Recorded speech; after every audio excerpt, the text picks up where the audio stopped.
letting they have the understood. other person confirm they were A understood. clarification Okay. request is where the listener asks the speaker to Speaker. explain or to rephrase. So when you said obstacles, did you mean Obstacles. something like problems? Problem. Okay. And repetition, either party can repeat either their own words Repetition. or the other person's Repetition. words Okay. in order to check In order to check that both parties are happy with what's been understood. Reformulation, the speaker reformulation, the speaker rephrases the content of what they have said. Very often language teachers are found to do this more than repetition. So non-teachers non-teacher talking to listeners tend to repeat what they said non-commissioner tend language teachers tend to reformulate. Okay. Completion, the listener completes the speaker's utterance. Oh, yeah. Intended to be helpful, of course, but there are people, I'm sure we know them all, who do this. I'm sure we all know them. Oh, yeah. Inevitably are wrong. I find them. And then backtracking is where the speaker, it's been a problem. And the speaker says, okay, I better go back to the point where she looked like she was understanding. And we'll try that out. And if that doesn't work, we'll go back further. And then there are adjustments of information choice. This is something that I was particularly interested in. Because of the data.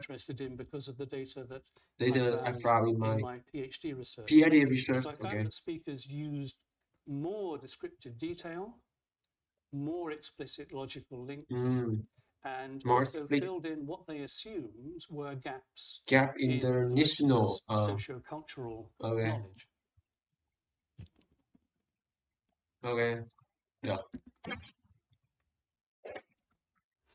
So back to the monkeys, but the right back to the monkeys this time. The left-hand picture this time. Sorry, the left-hand picture this time. The scratching of the head. This is a different native speaker. A different native speaker than the one you saw just now. So to the native listener, the speaker said this was rather puzzling. So he takes off his hat and scratches his head. To the advanced learner, he takes off his hat and scratches his head in confusion. So you could say in confusion is just about the same as puzzling. But again, when it comes to the intermediate listener, well, the man doesn't know what to do. He's very puzzled.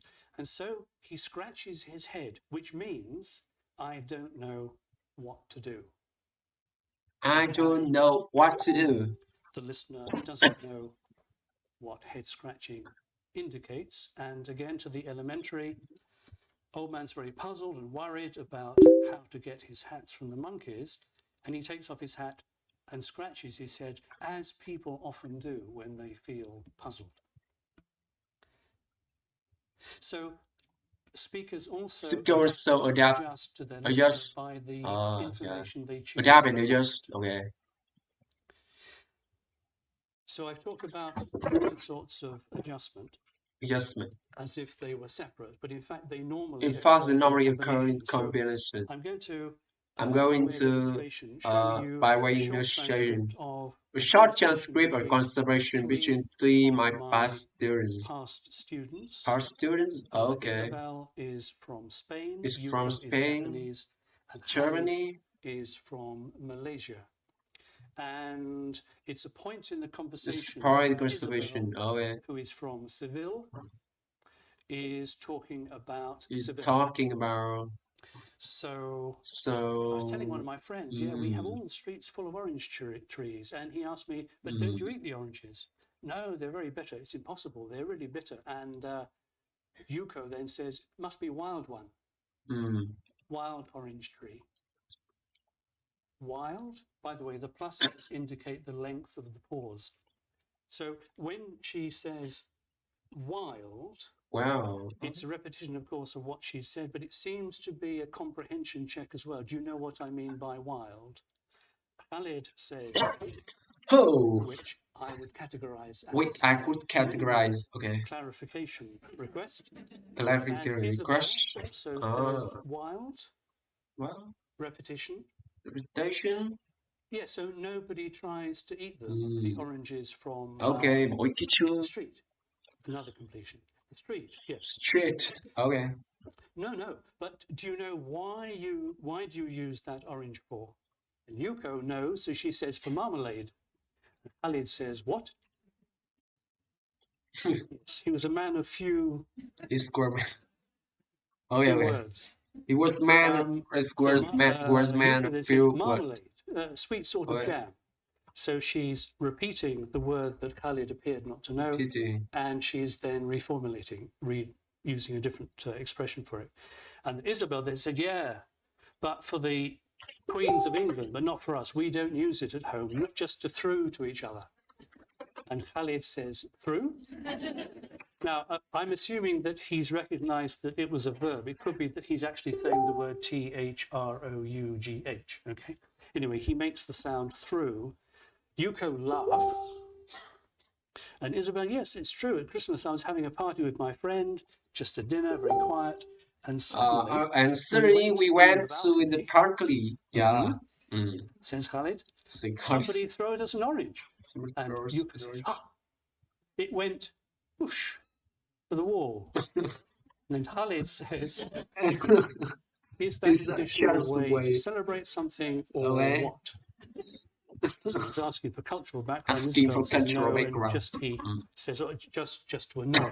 So a confirmation check to bother us. And then they laugh. Now, there's nothing unusual about that conversation. It just illustrates how three students effectively sort out their communication problems as they arise in interaction. So summarizing what I've said so far, listening comprehensives can be complex. We can fail in various ways as listeners. We can not hear. We can mishear. We can misunderstand. Misunderstand. Okay. And the resources we use in one-way listening, where we don't have the chance to reply are made up of three types of knowledge, which we apply as seems relevant. When it comes to two-way listening, to normal conversation, listeners and speakers generally cooperate to make sense of each other, and they use a range of interactive adjustments. And all this is true of communicating in our first language. We're more aware of it when we're listening to a foreign language. In fact, we're more aware in particular of things going wrong in the foreign language. So the next question is, why does listening matter for international students? Because students' level of listening skills can either open up or close off access to two main types of experience. There's the access to the academic knowledge in their program, there is the access to informal language learning, potentially in the university community around them. So I'm going to look at academic knowledge first. And at Edinburgh, we measure the listening skills of some international students through a test called TEAM, Test of English at Matriculation. And in the original version, it had four sections, writing, listening. And some years ago, I did a study of TEAM's validity. That is, its predictive validity. That is, how well it predicts students' eventual academic success. Academic success. In this case, a year later. So a year later. The data came from nearly 300 students who were on COURT 1 year programs. 1 year later. And I compared their TEAM scores and other English test scores with their academic outcome a year later.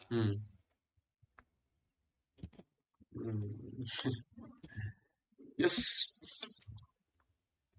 The suspense is dreadful. And what I found was that the overall relationship between the TEAM test, that is as a whole, and the academic outcome was roughly 0.3. In other words, roughly 10% of this variation, the variance in students' performance a year later, could be statistically explained by their English ability. And to give you an idea English ability of how other tests would